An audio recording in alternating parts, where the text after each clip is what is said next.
Es interesante la definición que hace Natalia Babarovich del momento de la creación artística. Ella lo define como un estado crepuscular, que es el nombre, ¿no es cierto?, de esta muestra.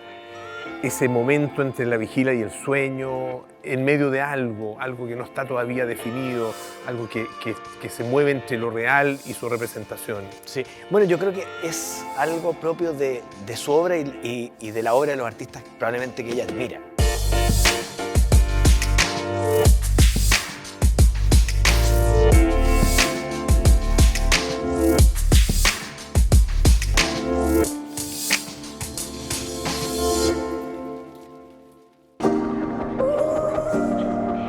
Hay en sus cuadros un movimiento de lo realista hacia la abstracción, una especie como de camino de ida y vuelta, y se maneja muy bien, ¿no es cierto?, en la representación de la realidad, pero también en esa abstracción. Si bien es cierto, ha habido cambios estilísticos y temáticos, hay una presencia constante de la mancha. Entonces ella construye con la mancha y por lo tanto transitar desde la mancha hacia la abstracción parece bastante natural, que es lo que ocurrió con la historia de la pintura moderna. Pero en la obra de Natalia Babarovich, la mancha es un elemento articulador de cualquier tipo de imagen que ella haga. Puede ser abstracta, como tú señalas, o puede ser muy realista, pero siempre está ahí. Entonces, transitar de un lenguaje a otro, incluso a veces en el mismo cuadro, no necesariamente de una obra a otra, ha sido algo continuo a lo largo de sus, ya no sé, más de 30 años de producción.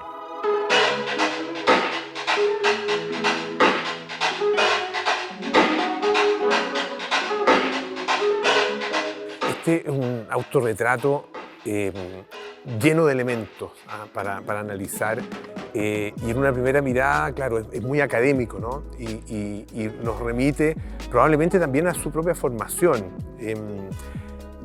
A mí me hace referencia inmediatamente a un autorretrato pintando también de Adolfo Kuh, que fue uno de los maestros, de los profesores de Natalia Babarovich.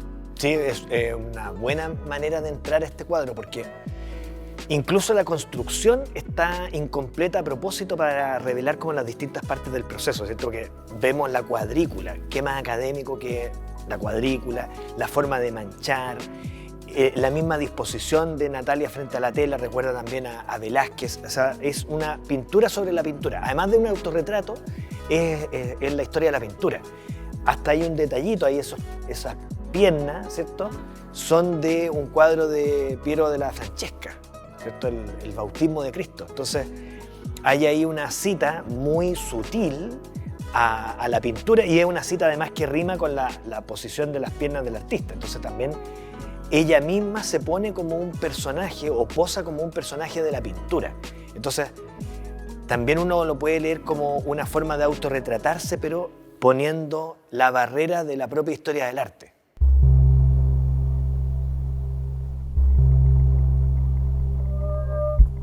Hablábamos de la presencia de la historia de la pintura, pero también en general de la historia del arte en la pintura de Natalia Babarovich. Y acá hay otras expresiones artísticas que ella las recoge y las representa a través de la pintura. Claro, es la performance. Y ya es interesante porque una performance hecha foto es evidentemente otra cosa. Claro. Y es una cosa rara. Por ejemplo, aquí hay dos pinturas que ocurren en una piscina, que por lo demás es un asunto que recurrentemente ha abordado Natalia Babarovich en su obra. Y creo yo que ahí está buena parte del interés que el artista tiene por este material, sumado la calidad del registro. Ella ha trabajado recurrentemente con registros que no son perfectos, no son de alta definición. Y claramente fotografías o videos de performance que ocurrieron en los años 60 están muy lejos de eso, de la alta definición, y se prestan justamente para esta desviación pictórica a la que somete el material la artista, en el cual el color es muy importante. Si uno empieza a ver, hay unos rosas, unos verdes bastante ácidos, hace que justamente la situación sea todavía más extraña, más rara atmosféricamente, como eléctrica.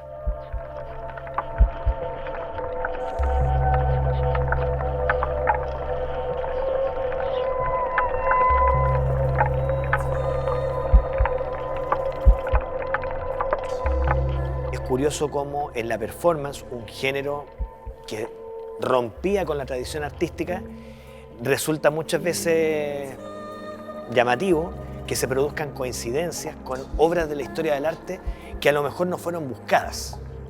Y aquí aparece una.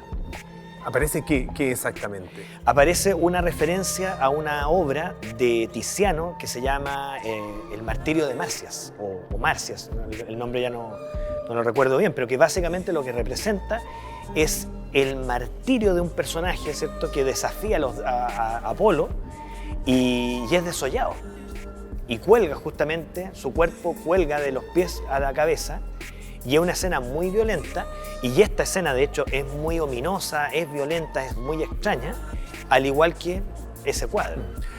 Hay una cosa que es muy atractiva de este cuadro, que es la manera como uno lo va leyendo en la medida en que avanza, ¿no es cierto?, en observación, porque tiene un tratamiento pictórico muy especial a partir del dibujo.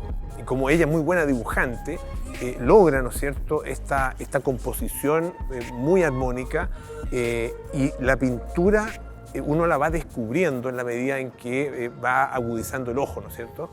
Lo gráfico, la línea, ¿cierto?, y la mancha a veces van juntas y a veces actúan casi por separado. Claro.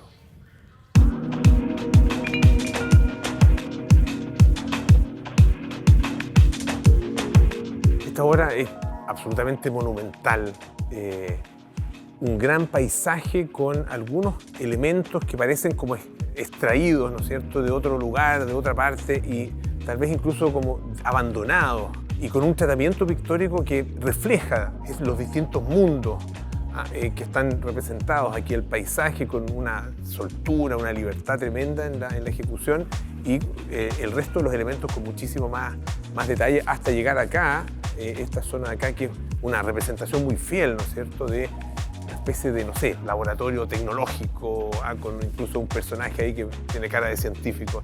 Es bien especial la combinación que se hace. Puros fragmentos, y esa estructura fragmentaria incluso se evidencia en el corte literal que tiene el marco y los soportes, ¿no? Y hay un espacio que se deja deliberadamente entre uno y otro. Y claro, es bien interesante también cómo confluye el mundo del paisaje y la historia del paisaje chileno, incluso uno podría remitir, sí, a este otro universo científico de mediciones, como también hay quizás una reflexión en torno a distintas miradas, ¿cierto? La mirada de la ciencia y la mirada del arte, en que evidentemente se pueden poner en relación cosas que desde el punto de vista científico no tendrían confluencia necesariamente. Tú mencionas el tema del paisaje en su representación, ¿no es cierto?, propiamente chilena, ¿no? Y ahí estás pensando, no sé, en las tradiciones como desde Juan Francisco González, Valenzuela Llanos y ahí en adelante, ¿no? Yo creo, sí. Sí. Es interesante eso en ella, que pinta mirando la naturaleza, mirando referentes, pero claramente también hay una dimensión de pintar la pintura, de pintar a partir de eso, de esa tradición. No sé si algo deliberado, como que haya querido explícitamente citar a tal o cual pintor, creo que no, pero se nota un diálogo con esa tradición.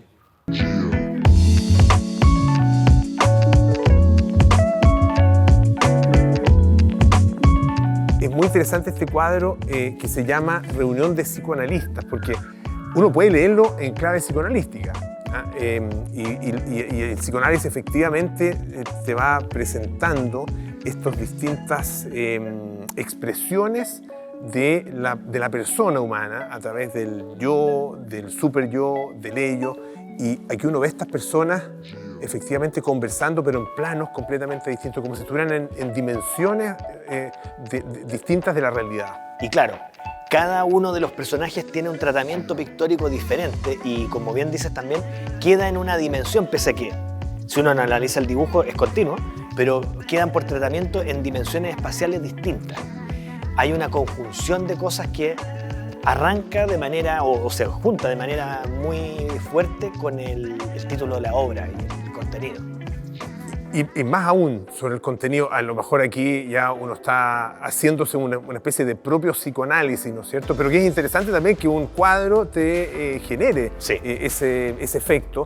Y uno ve, la única mujer que aparece en el grupo aparece prácticamente una especie de silueta muy difuminada, casi escondida, pero está siempre presente, la madre.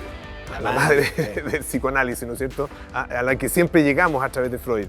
Sí, y bueno, y la negación también de la mujer, tanto o la negación o el desprecio a la mujer, que de hecho es una de las cosas que se le achacó a Freud, tanto en el psicoanálisis como en la propia historia de la pintura. Y eso me gusta mucho en general en la producción de Natalia Bavarovich, así como los cuadros nunca aparecen terminados ni cerrados, tampoco la lectura de la obra. O sea, nadie podría decir que tiene la interpretación correcta. Claro.